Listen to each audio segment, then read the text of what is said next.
şeylerimni, gözlerimni, sözlerimni, qışlarimni, xoşlarimni, yazlarimni, nazlarimni, günlerimni, tunlarimni, oylarimni, hislerimni bari sening bilangina.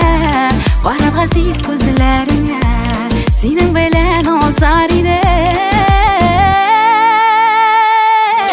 Jonim senga hislerimni mingta so'z bilan aytdim. Sendan boshqa bu dunyoda mening ko'nglim yetim.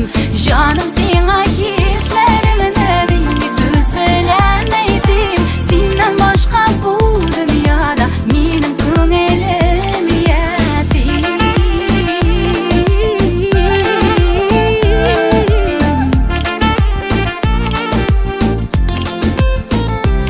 Yazın sularını uğratıp şeyinin dengizine şımıp göz yaprağın kıştırdatıp senin bilan diler edim keşke gözümni yumarga tыңda birge uyanırga şayarırga uylanırga bar sirlerni bir siylerge sarılırga ilkelerge suyu üstep mezgillerge bari senin bilangina. Jonim senga hislerimni mingta so'z bilan aytdim. Sendan boshqa bu dunyoda mening ko'nglim yetim. Jonim senga hislerimni mingta so'z bilan aytdim. Sendan boshqa bu dunyoda mening ko'nglim yetim.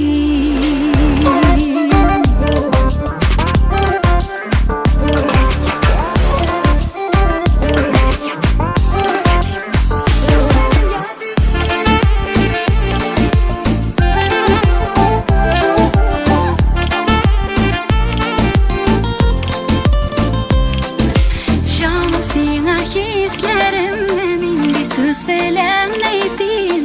Sendan boshqa bu dunyoda mening ko'nglim yetim. Jonim senga